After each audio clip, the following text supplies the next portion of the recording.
It's another hot day in the hills of Italy. In the small town of Imola, a curious man walks around on the street. He's constantly starting and stopping, making notes on scraps of paper, holding up odd devices, and squinting at the sun. A bird whistles, and for a moment the man pauses what he's doing and looks up. He smiles as he watches the bird circling higher and higher into the air, and he's carried far beyond, to another way of seeing things.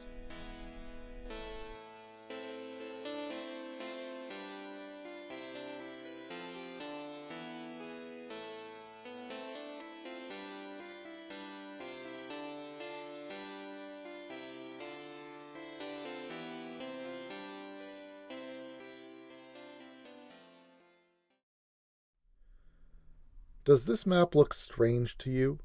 Probably not. From the time you were a kid, you've seen maps like this, maps of your city, your home, your Earth from overhead. Maybe you've been in a plane and actually seen the world from this kind of perspective. Maybe you don't even realize how unusual it is for a human to think about the world from this view, a view most people in history have never seen. Even stranger is this type of map that we see in Google Maps. Satellite view and seeing the Earth from an airplane is one thing, but there's still perspective in the picture, however minimized. Buildings cast shadows, have height, and the camera sits in a specific place. But the type of layout we see here, as in most navigational maps, isn't even that. You could say that there's no perspective, or there are infinite perspectives, each perfectly straight up from every corner of every building. It's a floor plan drawing of the entire world. No shadows, everything in 2D. No human could ever see this. It's totally imaginary. So, how did we ever get to making these kinds of maps? How did people ever think to look at the Earth this way? Well, in the West at least, we have to go back, like we so often do, to the Renaissance. In much of Europe, and especially Italy, this was a time of intense intellectual change and mixing. It was a time when the medieval and the modern were blended, so that humanism and religion, science and magic, precise math and broad philosophy all flowered at once. As the printing press moved new ideas quickly around Europe and classical works were revived from long slumbers, many disciplines experienced great change. Cartography and mapping was no different. One of the figures we most associate with the Renaissance is the great painter and man of many talents, Leonardo da Vinci. You may not be aware that he's also part of the history of mapping. In this video, we'll explore his cartographic work and how it exemplifies the Renaissance spirit and way of looking at the world, and also shows us something about the man himself. The map we'll be focusing on is a map that Da Vinci made of the town of Imola in north-central Italy in 1502. The map combines mathematical precision and an obsession with objective measurement with gorgeous artistic style and flair. The map is remarkably accurate, and how it was made tells us a lot about the kind of passion for detail that Da Vinci showed in so many things. And we'll look at why the map, despite being groundbreaking in its detail and its approach, had almost no effect on the history of cartography at all. We've all heard of Leonardo da Vinci and know him for a few things: his paintings, his inventiveness, his genius. Leonardo was intensely creative and was what we call a polymath, a quintessential Renaissance man, interested in every subject, always looking for connections, scientific and mathematic, and eager to learn. Leonardo loved many subjects, but relevant to this video, he had a particular affinity, even obsession, with a few things: birds and the flight of birds, dynamics of water, geometry, mental experiments, and of course, realistic drawing. All of these will come together in the map of Imola. Today, Leonardo is still known mostly for his paintings, and he was known for that during his life and after his death as well.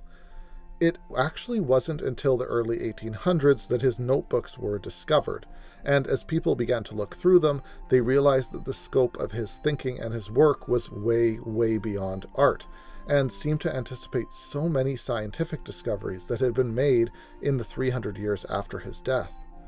The subjects Da Vinci touched on in remarkable ways include aerodynamics, anatomy, biology, medicine, engineering, architecture, optics, and a lot more. So why don't we know Da Vinci as mainly an intellectual instead of a painter? Well, a big part of that is that he himself was a little like a bird. He flitted from subject to subject, picked things up, and left them behind just as quickly. Throughout his life, he contemplated writing many treatises and building many of his inventions, but he also had a problem with actually finishing what he started. Sometimes this was due to circumstance, funding being lost, wars breaking out, and so on, but a huge part of it was also his own tendency to get bored and then distracted by new and interesting thoughts. This was actually a problem throughout his life, leading to issues with patrons, families, and even his relationship with himself. He seemed sometimes to despair and wrote once, "Tell me if anything was ever done. Tell me, tell me."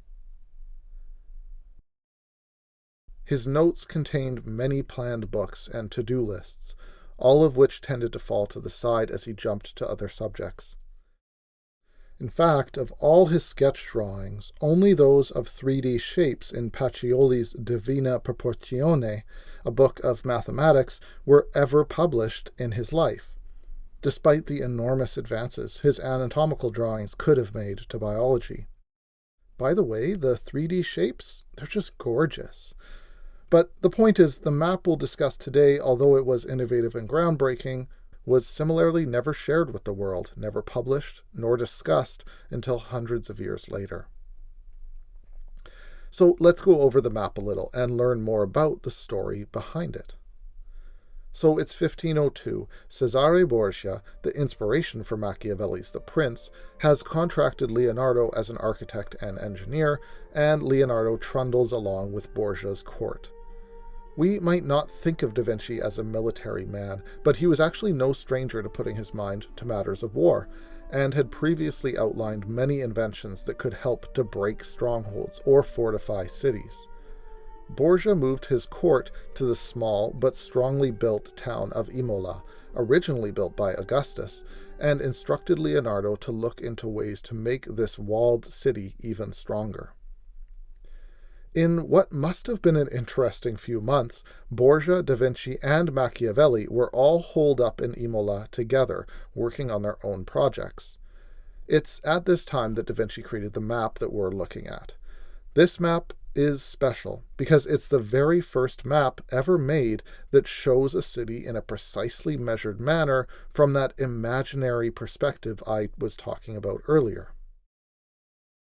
In technical terms, we call this an ichnographic map. The ichno part meaning outline or tracing. This kind of map traces the world. Now, why did Borgia want Da Vinci to make him maps? Well, mapping is intensely important in military matters. Commanders need to know the lay of the land, the layout of cities, important places, and potential weaknesses. At this time in history, maps intended for military use were almost always done as a sort of three-dimensional perspective view, looking on a city from outside its walls, as you can see here. This type of perspective map has many benefits, and it's worth looking at why these were so often used at the time. These maps provide a lot of practical information, in the sense that a military commander could often imagine his forces arrayed around the city, become familiar with the terrain, and be able to visualize clearly what he would see upon arrival. Compare this to a contour map. You pretty much have to be an expert to be able to visualize terrain from the ground with one, whereas a picture-type map is very straightforward and clear. The maps would also tend to symbolically emphasize certain parts of the city. Churches or major buildings would be shown as unrealistically large, thereby imparting the importance of such places to whoever was looking at the map. This could give a commander not just spatial perspective on the city's surroundings, but also some political and cultural insight into where he was going and what would be important there. These maps tended to be made as sketches by an artist, which is a far cry from the mathematical precision that we'll see dominating Leonardo's map. And by the way, we actually do still have these kinds of maps around today. We have them as tourist souvenirs. They're really useful still for seeing what's important in a city if you're visiting it for the first time, and it's not hard to imagine how this could be helpful if it was drawn with military matters in mind. So the idea of a perfectly measured objective map wasn't something that was very common before the Renaissance in Italy. The resurgence of classical authors like Vitruvius, whose works Da Vinci knew in detail, brought forward concepts of angles and distance and the idea of representing ideals with precise, specific measurements. Leon Battista Alberti, another famous Italian Renaissance polymath who came a generation before Leonardo, wrote a treatise that described the possibility of using a coordinate system to measure distances. The idea is that if you took a central spot in a city, then if you found an angle and distance from that point, you could get accurate measurements anywhere. And if you gathered together enough of these individual measurements, you could theoretically create a very mathematically accurate map. As far as we know of, Alberti never actually produced any full maps like this, but he did explain the method. Da Vinci certainly would have known of Alberti's work, and he was definitely familiar with Vitruvius. After all, one of his most famous drawings is the Vitruvian Man, where he brought to life the classical author's idea of a perfectly measured human. Da Vinci actually planned to write a commentary on Vitruvius, although he never got around to it. Vitruvius had written about creating a rational city, where everything would be laid out according to specific measurement and angles. Meanwhile, Alberti had explained how to take an angle and a distance in order to get an accurate point for any place in a city. So Leonardo brought these ideas together, and then used his artistic skill to make a map that was not only accurate, but beautiful. We know that Leonardo had worked gradually towards the concept of the map of Imola, because in earlier sketches of Milan, we can see multiple map styles meshed together on the same page. In this example, we can see the circular method of measurement happening above and the perspective sketch below. Scholars have actually noted the particular precision of the streets in this sketch, compared to most perspective maps at the time, which just didn't bother with that kind of detail. To make the Imola map, Leonardo had to get good measurements, and so he used a number of different instruments. Angles were the particularly tough part, because until magnetic compasses became widespread, creating an objective angle measurement would have been extremely difficult. He would have used a magnetic compass along with a wind compass, which marks directions according to the names of certain winds. We don't use wind compasses today, but they were used for a long time to refer to different directions before magnetic compasses could give us an objective, reliable angle to measure from. Using the two together, Leonardo could record angles as needed, and we can actually see the circle that he referenced divided into slices on the map itself. Leonardo also measured distances using a type of odometer that had been around for a long time, but he made a few improvements of his own. The device was something like a wheelbarrow, which would cause a rock to fall into a sack every time the wheel did a full rotation. After going from start to finish, you could count up the stones to know how far the distance was. Leonardo improved this slightly by adding gears to make the measurement more precise to his needs. Sometimes he also just paced the distance for a lot of the map too. For all these measurements, Leonardo needed a central point, and we can clearly see that center point in the Imola map.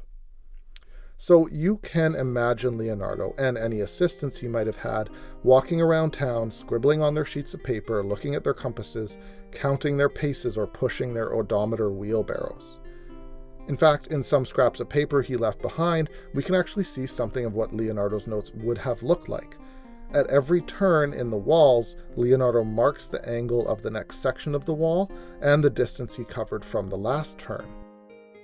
By taking these measurements and marking each turn this way, later, when he was back at his desk, Leonardo could draw an exact map to whatever scale he wanted by following along with his own angles and distances. I'm sure the residents of Imola were a little amused by this curious middle-aged man wandering around town, measuring and noting things down for God knows what. Today in Imola, there's even a man who wanders around dressed in costume like Da Vinci. I'd also like to think that Leonardo had a romantic angle to this map, that his love of birds and obsession with flight and flying machines made him want to think of the world as though he could see it from above. After all, it was this synthesis of both intellectual ideas and passionate curiosity that gave Da Vinci the ability to make such interesting breakthroughs. And maybe in that curiosity, there's a lesson for us as well. Now, the final map that Leonardo created is remarkable for a few reasons. First of all, its accuracy. Let's compare it to maps of Imola today. Luckily, the old city of Imola has not changed enormously since Da Vinci's time, and many streets and buildings are still in the same place. Now, Da Vinci did seem to get some of the angles a bit wrong.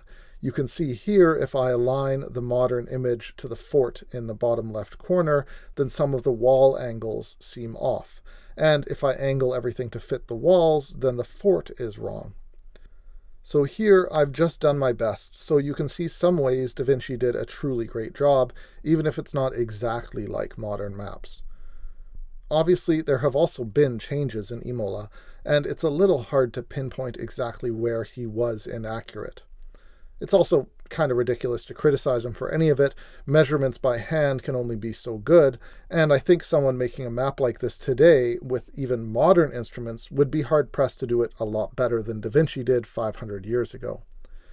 It's accurate, especially when we consider what it was used for. Whether or not every single angle was perfect isn't really the point. All of this said, I think we'd be doing the map a disservice if I focused only on the mathematical parts. In truth, like almost everything Leonardo left behind, this map is a visual work of art. And I think Leonardo saw it that way too, because this particular version, the one we have today, was found in his personal notes and has crease lines in it, meaning that he would have folded up this copy, and it's probably one he made for his own pleasure and carried around with him while on campaign. Little details in the particular lots in Imola are done in a loving kind of fashion. These clearly weren't necessary for the military purpose of the map, but just because Da Vinci loved detail. He colors the walls and the buildings.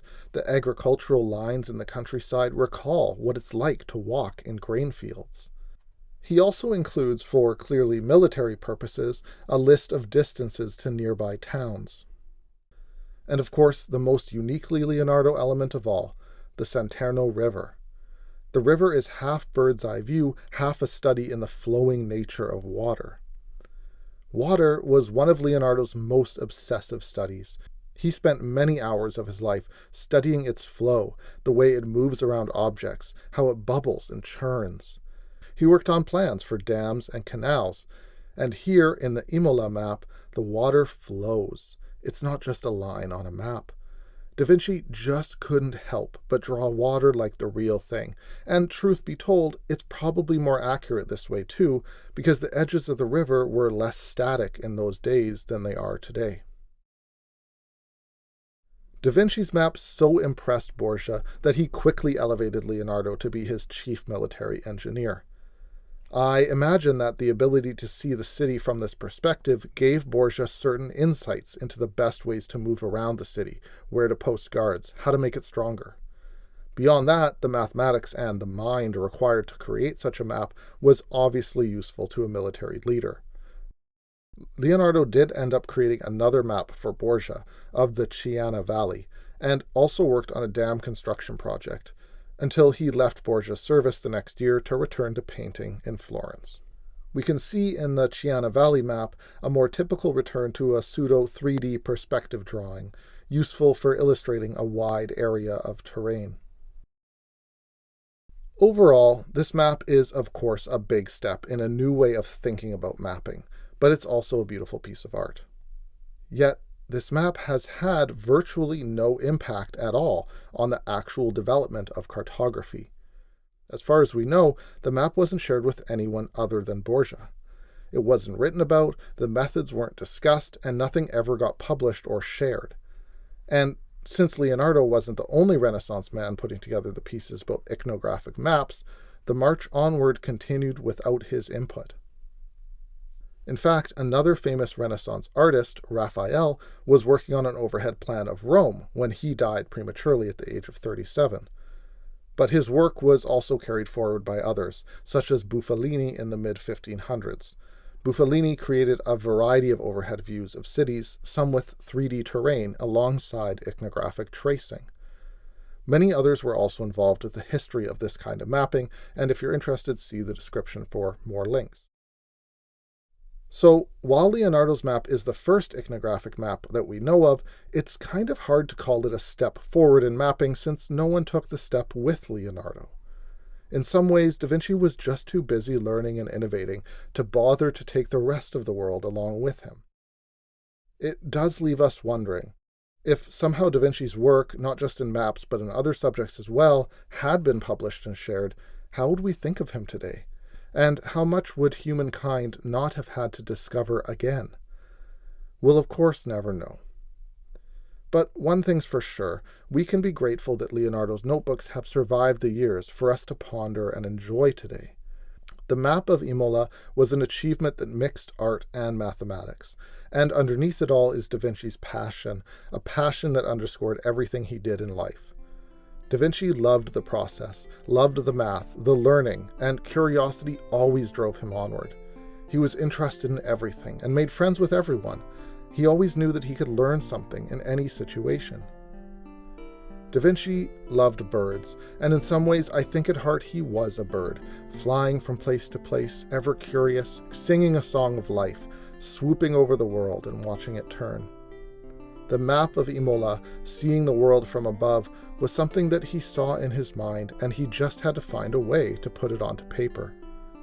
Leonardo's many sides come through in the Imola map. We see his love of nature, his obsession with precision, his open-minded creativity, and his artistic eye. The map of Imola, folded up in Da Vinci's back pocket, shows us the man, with all his faults and genius. And when we're ready to fly the skies with him, we will.